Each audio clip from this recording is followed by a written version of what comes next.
సవాళ్లు దమ్ము గురించి మాట్లాడడం రాజకీయమవుతుందా అని ప్రశ్నించారు సీఎం కేసీఆర్. దమ్ముంటే కొడంగల్కు రావాలన్న టీపీసీసీ చీఫ్ రేవంత్ రెడ్డి వ్యాఖ్యలకు కేసీఆర్ కౌంటర్ ఇచ్చారు. ఎన్నికల వేళ నేతలు చెప్పే మోసపూరిత మాటలు నమ్మొద్దని ప్రజలకు విజ్ఞప్తి కూడా చేశారు. తెలంగాణలో రైతులకు కరెంట్ ఇచ్చినట్టుగా ఏ రాష్ట్రంలోనూ ఇవ్వడం లేదని స్పష్టం చేశారు. కర్ణాటకలో కాంగ్రెస్ 20 గంటల విద్యుత్ ఇస్తామని హామీ ఇచ్చి ఇప్పుడు వెల్లకిలా పడిందని విమర్శించారు కేసీఆర్. నువ్వు కొడంగల్కి వస్తావా, కోడవలు పట్టుకొని వస్తావా? కేసీఆర్ దమ్ము సంగతి ఇప్పుడు ఇండియా అంతా చూసే, నువ్వు చూడన్నా, నేను చూడన్నా. కేసీఆర్ దమ్మేందుకు ఎదురుగున్నదంతా కేసీఆర్ దమ్ము కాదు ఇది. ఈ దమ్ము గిట్ట గట్టిగా బయలుదేరితే దుమ్ములు ఇవ్వది. ఇవాళ లేచినోడు లేవనోడు వచ్చి కేసీఆర్ నీకు దమ్మున్నదా, కేసీఆర్ నీకు దమ్మున్నదా, కొడంగల్కు రా అని ఒకడు, నువ్వు గాంధీ బొమ్మ కాడికి రా అని ఒకడు. గివే సవాళ్ళు ఇచ్చినట్టు గివేనా? ఇది రాజకీయం అవుతుందా? దయచేసి ఎలక్షన్లో ఆగం కావద్దు. ఎవడు పడితే వాడొచ్చి ఏది పడితే అది చెప్తాడు. అంత మాత్రం మా బామ్మది చెప్పిండువా, మా మేనబావ చెప్పిండువా, మా చిన్నయ్య చెప్పిండా అని ఓటు వేయద్దు. మనకు లేదా బుద్ధి? మనకు అక్కలు లేదా? నేను అసెంబ్లీలో చెప్పిన 2 ఏళ్ల లోపల 24 గంటల కరెంటు తెస్తా అంటే పెద్ద మనిషి జానారెడ్డి లేచిండు, గజం ఎత్తి దుంకిండు. కేసీఆర్ 2 ఏళ్ళు కాదు, నువ్వు 4 ఏళ్లలో తెచ్చినా నేను ఇక కాంగ్రెస్ ఇడిచిపెడతా, నీ గులాబీ కండువ కట్టుకొని నీ ప్రచారం చేస్తాను మాట్లాడింది. పారిపోయింది, అది వేరే సంగతి. వలసల వనపర్తిని వరి పంటల వనపర్తి చేసిన మునగాడెవడు? ఇలా వట్టి లేనిపోని ఉల్టా పల్టా మాట్లాడే చిల్లరగాలెవరు? వరి పంటల వనపర్తి చేసినోడు కావన్నా? లేదు. ఎవరు కావాలి, ఎవరు కావన్నో తేల్చాల్సింది మీరు, న్యాయం చెప్పాల్సింది మీరు. ఆనాడు ఉన్న తెలంగాణ ఊడగొట్టింది ఎవడు? తెలంగాణ గొడగొడ ఏడుస్తుంటే, తెలంగాణకు నీళ్లలో, నిధులలో, నియామకాలలో, కరెంటులో అన్నిట్లో అన్యాయం జరుగుతూ ఉంటే నోరు మూసుకొని కూర్చున్నది ఎవడు? గొంతు బెగిల్చి నినాదం ఇచ్చి కొట్లాడినోడు ఎవడు? 5,000 రూపాయల పెన్షన్ చేస్తామని చెప్పినాం, అది ఒకటేసారి చేస్తామని చెప్పలే. మేము అబద్ధాలు చెప్పం, ఓట్ల కోసం అడ్డం పొడుగు మాట్లాడం. ఇమీడియట్గా ఈ సంవత్సరం 3,000 రూపాయలు చేస్తాం, ఆ తర్వాత సంవత్సరానికి 500 పెంచుకుంటూ 5 ఏళ్ల వరకు 5,000 రూపాయలు చేస్తామని చెప్పినాం. ఇది సంసారి పద్ధతి, క్రమమైన పద్ధతి. ఉద్యమాల కిల్లా కరీంనగర్ జిల్లా, ఉమ్మడి జిల్లాల్లో మహామహులు ఎన్నికల బరిలోకి దిగారు. 3 మంత్రులు, 2 మాజీ మంత్రులతో పాటు 2 ఎంపీలు అదృష్టాన్ని పరీక్షించుకుంటున్నారు.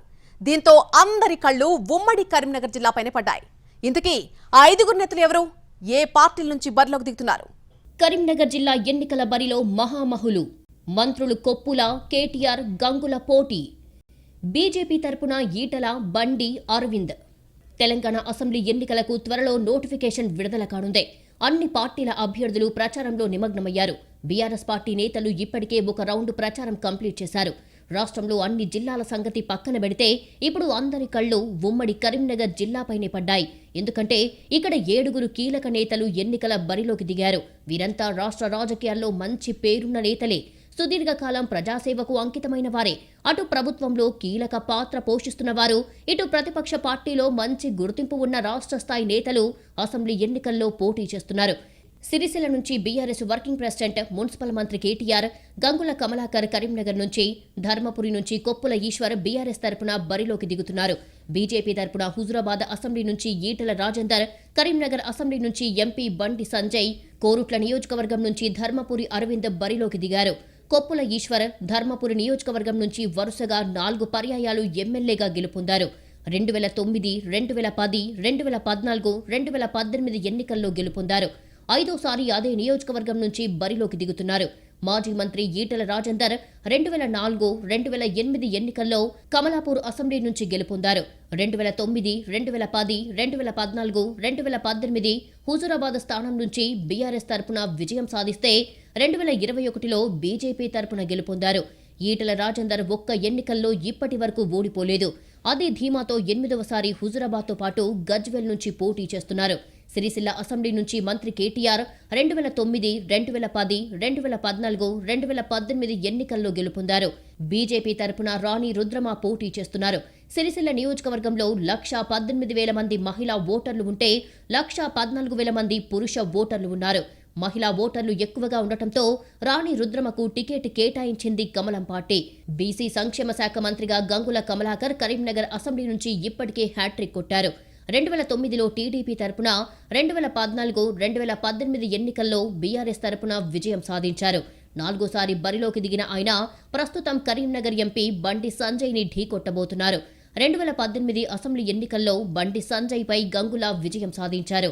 2019 సార్వత్రిక ఎన్నికల్లో నిజామాబాద్ పార్లమెంట్ నుంచి గెలుపొందిన ధర్మపురి అరవింద్ తొలిసారి కోరుట్ల అసెంబ్లీ నుంచి బరిలోకి దిగారు. కరీంనగర్ మున్సిపల్ కార్పొరేషన్ ఎన్నికల్లో బీజేపీ 18 చోట్ల గెలుపొందింది. అటు మంథని 4 పర్యాయాలు ఎమ్మెల్యేగా గెలుపొందిన మాజీ మంత్రి దుద్దిళ్ల శ్రీధర్ బాబు 5సారి కాంగ్రెస్ తరపున పోటీ చేస్తున్నారు. 1999, 2004, 2009, 2018 వరుస ఎన్నికల్లో గెలుపొందారు. ఒక్క 2014లో మాత్రమే శ్రీధర్ బాబు ఓటమి పాలయ్యారు. కరీంనగర్ జిల్లాలో 7 నేతలు అసెంబ్లీ ఎన్నికల్లో పోటీ చేస్తుంటే అంతా యాక్టివ్గానే ఉన్నారు. ప్రజాక్షేత్రంలో సత్తా చాటిన నేతలు కావడంతో రాష్ట్ర ప్రజల దృష్టి కరీంనగర్ జిల్లా నేతలపై పడింది. వచ్చే ఎన్నికల్లోనూ మెజారిటీ సీట్లను గెలుపొందే బీఆర్ఎస్ పట్టు నిలుపుకోవాలని వ్యూహాలు రచిస్తోంది. ఎలాగైనా సరే బీఆర్ఎస్ ఆధిపత్యానికి చెక్ పెట్టాలని కాంగ్రెస్ ఎత్తులు వేస్తోంది. ఎవరికైనా అసెంబ్లీలో అధ్యక్ష అని పిలవాలని ఉంటుంది. గెలిస్తే సూపర్ అంటాం. కానీ కొందరు నేతలు వరుసగా ఎన్నికల్లో గెలుస్తూ రికార్డులు కొడుతూ ఉంటారు. 4-5 సార్లు గెలిచిన మంత్రులు మళ్లీ అదృష్టాన్ని పరీక్షించుకుంటూ ఉంటారు. నియోజకవర్గాలు మారినా, పార్టీలు మారినా ఆ నేతలు మాత్రం ప్రజల్లో పట్టు నిలబెట్టుకుంటూనే ఉంటారు. అసెంబ్లీలో అడుగుపెట్టాలని రాజకీయ నేతలందరికీ ఉంటుంది. ఒక్కసారైనా అధ్యక్ష అని పిలవడానికి ఏళ్లకేళ్లు అలు పెరగకుండా ఎన్నికల్లో పోరాడుతున్నారు. కొందరు నేతలకు అసెంబ్లీలో అడుగుపెట్టాలన్న కల నెరవేరకుండా పోయింది. తెలంగాణ రాజకీయాల్లో కొందరు నేతలు వరుస విజయాలతో దూసుకెళ్తున్నారు. హైదరాబాద్, రంగారెడ్డి జిల్లాల పరిధిలో ప్రతి ఎన్నికల్లో ఓటర్లు విభిన్నమైన తీర్పునిస్తున్నారు. పాత బస్తీ మినహా ఒక్కోసారి ఒక్కో పార్టీకి పట్టం కడుతున్నారు. ప్రతికూల రాజకీయ పరిస్థితులకు ఎదురొడ్డి ప్రజల నాడిని పట్టుకోవడంలో సక్సెస్ అవుతున్నారు. ఒక నియోజకవర్గం నుంచి మరో నియోజకవర్గానికి వెళ్లినా విజయాలు సాధిస్తున్నారు. అసెంబ్లీ ఎన్నికల్లో తమకు ఎదురు లేదని నిరూపించుకుంటున్నారు. తలసాని శ్రీనివాస్ యాదవ్ సనత్ నగర్ నియోజకవర్గం నుంచి మరోసారి బరిలోకి దిగుతున్నారు. ఇప్పటికే 5 సార్లు గెలుపొందిన తలసాని 6సారి గెలుపు కోసం బీఆర్ఎస్ తరపున బరిలోకి దిగారు. ఇప్పటికే ఇంటింటి ప్రచారం మొదలుపెట్టారు. 5 సార్లు శాసనసభకు వేర్వేరు పార్టీల తరపున ఎన్నికయ్యారు. 1986లో రాజకీయాల్లోకి అడుగుపెట్టిన తలసాని 1994లో సికింద్రాబాద్ నుంచి తెలుగుదేశం పార్టీ నుంచి మొదటిసారి ఎమ్మెల్యేగా గెలుపొందారు. 1999లో రెండోసారి గెలుపొంది మంత్రయ్యారు. 2004లో ఓడిపోయినా 2008 ఉప ఎన్నికల్లో గెలుపొందారు. మళ్లీ 2009లో ఓటమి పాలయ్యారు. 2014లో సికింద్రాబాద్ నుంచి సనత్ నగర్ కు మారారు. తెలుగుదేశం పార్టీ తరపున పోటీ చేసి విజయం సాధించారు. ఆ తర్వాత బీఆర్ఎస్ పార్టీలో చేరి మంత్రిగా బాధ్యతలు చేపట్టారు. 2018లోనూ అదే నియోజకవర్గం నుంచి గెలిచారు. సనత్ నగర్ నుంచి హ్యాట్రిక్ కొట్టాలన్న లక్ష్యంలో ఉన్నారు. దానం నాగేందర్ హైదరాబాద్ రాజకీయాల్లో అందరికీ సుపరిచితమే. 6సారి అసెంబ్లీ మెట్లు ఎక్కడమే లక్ష్యంగా ప్రచారం చేస్తున్నారు. 2018 ఎన్నికలకు ముందు బీఆర్ఎస్లో చేరారు. ఖైరతాబాద్ నుంచి పోటీ చేసి విజయం సాధించారు. ఇప్పటి వరకు ఆయన 5 పర్యాయాలు అసెంబ్లీకి ప్రాతినిధ్యం వహించారు. ఆసిఫ్ నగర్ నియోజకవర్గం నుంచి కాంగ్రెస్, తెలుగుదేశం పార్టీల నుంచి 1994, 1999, 2004లో శాసనసభ్యుడిగా గెలుపొందారు.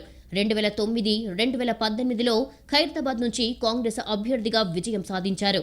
2014లో ఖైరతాబాద్లో, అంతకుముందు ఆసిఫ్ నగర్లో పరాజయాలు ఎదురయ్యాయి. మరోసారి విజయం కోసం గట్టిగానే తలపడుతున్నారు. తెలంగాణ విద్యాశాఖ మంత్రి సబితా ఇంద్రారెడ్డి ఇప్పటికే 4 సార్లు విజయం సాధించారు. మొదటిసారి 2000 సంవత్సరంలో జరిగిన అసెంబ్లీ ఉప ఎన్నికల్లో చేవెళ్ల నుంచి పోటీ చేసి తొలిసారి గెలుపొందారు.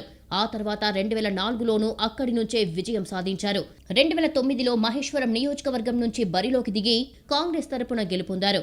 వైఎస్ కేబినెట్లో మంత్రిగా బాధ్యతలు నిర్వర్తించారు. 2014లో పోటీకి దూరంగా ఉన్న ఆమె 2018లో గెలుపొందిన తర్వాత గులాబీ కండువా కప్పుకున్నారు. ఈ ఎన్నికల్లో గెలిస్తే 5వ గెలిచినట్లవుతుంది. మల్కాజ్గిరి సిట్టింగ్ ఎమ్మెల్యే మైనంపల్లి హనుమంతరావు ఇప్పటికే 3 సార్లు ఎమ్మెల్యేగా గెలిచారు. 4వసారి అదృష్టం పరీక్షించుకుంటున్నారు. ఉమ్మడి మెదక్ జిల్లాలోని రామాయంపేట నుంచి 2008 ఉప ఎన్నికల్లో మొదటిసారి టీడీపీ తరపున ఎమ్మెల్యేగా గెలుపొందారు. 2009లో తెలుగుదేశం అభ్యర్థిగా మెదక్ స్థానం నుంచి పోటీ చేసి ఎమ్మెల్యేగా విజయం సాధించారు. 2014లో మల్కాజ్గిరి ఎంపీగా పోటీ చేసి ఓటమి పాలయ్యారు. 2017లో ఎమ్మెల్యే కోటా నుంచి ఎమ్మెల్సీగా ఎన్నికయ్యారు. 2018లో మల్కాజ్గిరి నుంచి బీఆర్ఎస్ తరపున పోటీ చేసి ఎమ్మెల్యేగా గెలుపొందారు. ఈసారి కాంగ్రెస్ పార్టీ నుంచి పోటీ చేస్తున్నారు.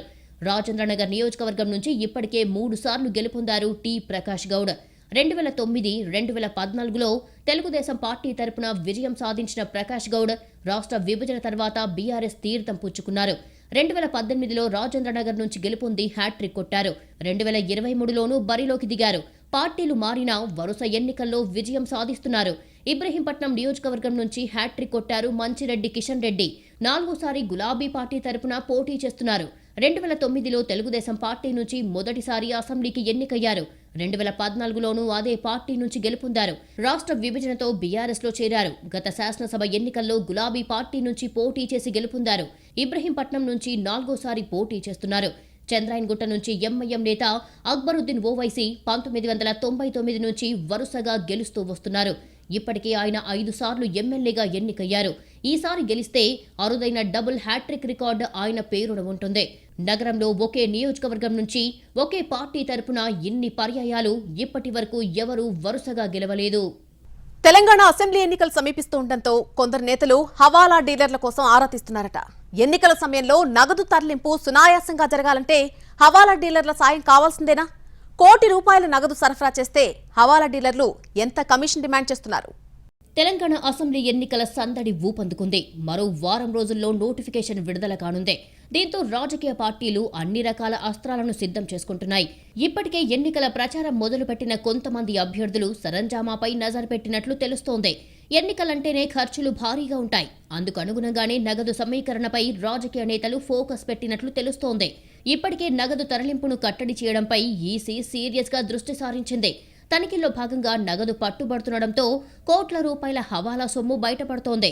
పోలీసుల తనిఖీలు పెరగడంతో సేఫ్గా నగదు తరలింపుపై రాజకీయ నాయకులు ఫోకస్ పెట్టారు. ఇందుకోసం హవాలా ఆపరేటర్ల సమాచారం కోసం ఆరా తీసే పనిలో అన్ని పార్టీల నేతలు ఉన్నట్లు తెలుస్తోంది. ఒకసారి నోటిఫికేషన్ వస్తే నగదు తరలింపు అంత సులువు కాదని నేతలు అంచనాకు వచ్చినట్లుగా సమాచారం. నగదు తరలింపు కోసం నమ్మకమైన హవాలా డీలర్ల కోసం వేట మొదలు పెట్టారట. మామూలు సమయంలోనే హవాలా డీలర్లకు డిమాండ్ ఉంటుందట. ఇప్పుడు ఎన్నికల సీజన్ కావడంతో వారికి డిమాండ్ మరింతగా పెరిగిందన్న గుసగుసలు పొలిటికల్ సర్కిల్స్ లో వినిపిస్తోంది. హవాలా డీలర్లు తమకు ఉన్న నెట్వర్క్ తో ఈజీగా డబ్బులు అందేలా చూస్తామని రాజకీయ నేతలకు గ్యారంటీ ఇస్తున్నట్లు సమాచారం. గ్రామీణ ప్రాంతాలకైతే నగదును చేర్చలేమని హవాలా డీలర్లు చెబుతున్నట్టు తెలుస్తోంది. ₹1 కోటి నగదు అందిస్తే కొంతమంది 3% కమిషన్ డిమాండ్ చేస్తున్నారు అని తెలిసింది. మరికొంతమంది హవాలా డీలర్లు 1.5% నుంచి 2.5% ఇవ్వాలని ప్రతిపాదనలు చేస్తున్నట్లు సమాచారం.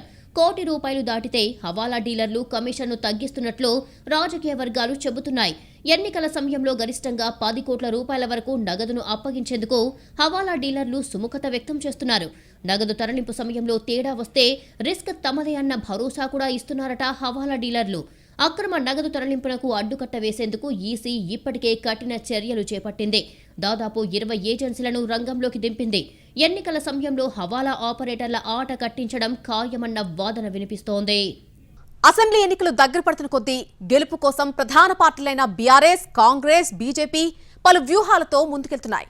ఎన్నికల్లో గెలుపోటముల్లో కీలక పాత్ర వహించే వలస ఓటర్ల సమాచార సేకరణకు కసరత్తు చేస్తున్నాయి ఈ 3 పార్టీలు కూడా.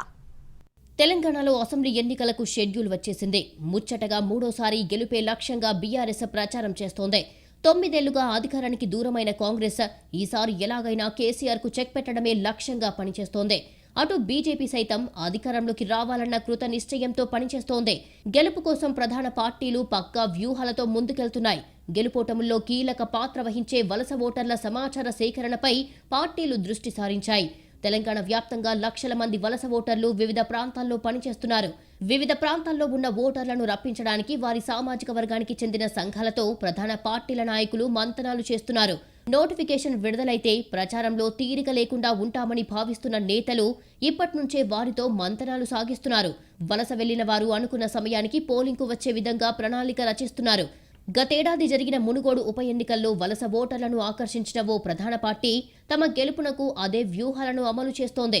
అవసరమైన చోట్ల గంపగుత్తగా లేదంటే ఓటర్ల వారీగా డబ్బు ముట్టజెప్పేందుకు అభ్యర్థులు వెనకాడటం లేదు. ప్రస్తుతం జాబితా తయారీలో నిమగ్నమైన బృందాలు త్వరలోనే పూర్తి నివేదికను అభ్యర్థులకు అందజేయనున్నాయి. ఇప్పటికే పలు నియోజకవర్గాల్లో వలస ఓటర్ల చిరునామాల సేకరణకు ఓ ప్రధాన పార్టీ ప్రత్యేక బృందాలను నియమించింది. ప్రతి గ్రామంలో 2 నుంచి 3 సభ్యులు బృందంగా ఏర్పడి గ్రామాల వారీగా ప్రతి వలస ఓటర్ చిరునామా, ఫోన్ నంబర్తో ఓ డేటాబేస్ను తయారు చేస్తున్నారు. ప్రత్యేక బృందాలకు 2 నెలల పాటు నెలవారీ వేతనం ఇస్తున్నారు. నివేదిక ప్రకారం సామాజిక వర్గాల వారీగా ఎంతమంది ఓటర్లు ఉన్నారో తెలుసుకుని వారందరూ తమకు మద్దతిచ్చేలా ఆయా వర్గాల నాయకులతో చర్చలు జరిపేందుకు రెడీ అవుతున్నారు. అన్ని పార్టీల అభ్యర్థులు తేలిన తర్వాతే తాము ఏ పార్టీకి మద్దతిస్తామన్న అంశంపై చెబుతామని కుల సంఘాల నేతలు చెప్పినట్లుగా తెలుస్తోంది. వలస ఓటర్లు ఎక్కువగా ఉన్న ఓ మండలంలోని ఆయా గ్రామాల ఓటర్ల చిరునామా సేకరణకు ఓ బృందాన్ని నియమించుకున్నారు. వారికి భారీ ప్యాకేజ్ ని సైతం ఇచ్చినట్లుగా తెలుస్తోంది. వివిధ ప్రాంతాల్లో స్థిరపడ్డ ఓటర్లను స్వస్థలాలకు ఎన్నికల సమయంలో తీసుకురావడానికి సైతం ప్రత్యేకంగా బృందాలను ఏర్పాటు చేస్తున్నారు. ప్రధాన పార్టీ నుంచి టికెట్ దక్కించుకున్న ఓ నాయకుడు సైతం వలస ఓటర్ల జాబితాను తయారు చేసే పనిని ఎన్నికల బృందానికి అప్పగించారు. అత్యధికంగా మునుగోడులో సుమారు 40,000కు పైగా వలస ఓటర్లు ఉంటారని ప్రధాన పార్టీలు లెక్క తేల్చాయి. వీరంతా హైదరాబాద్, భీవండి, ముంబై, సూరత్, షోలాపూర్ తదితర ప్రాంతాల్లో బతుకుదెరువుకు వెళ్లారు. మునుగోడు తర్వాత దేవరకొండ నియోజకవర్గంలో సుమారు 25,000 వరకు వలస ఓటర్లు ఉంటారని రాజకీయ నాయకులు అంచనా వేస్తున్నారు. వీరంతా హైదరాబాద్, మాచర్ల, విజయవాడ, విశాఖపట్నం తదితర ప్రాంతాల్లో ఉపాధి నిమిత్తం వలస వెళ్లారు. వలస ఓటర్లతో ఇప్పట్నుంచే టచ్లో ఉంటూ ఎన్నికలకు 2-3 రోజుల ముందుగానే స్వస్థలాలకు తీసుకొచ్చే విధంగా ప్రణాళికలు రూపొందిస్తున్నారు. ఆసక్తి ఉన్నవారు, గతంలో పార్టీ సానుభూతి పరులుగా ఉన్నవారని ప్రచారానికి సైతం రావాలని ఆహ్వానిస్తున్నారు. వారికి ఇస్తామన్న మొత్తాన్ని అక్కడికక్కడే ఇచ్చేందుకు పార్టీలు వెనకాడటం లేదు. ఇది ఇవాల్టి పోల్ తెలంగాణ. నమస్తే.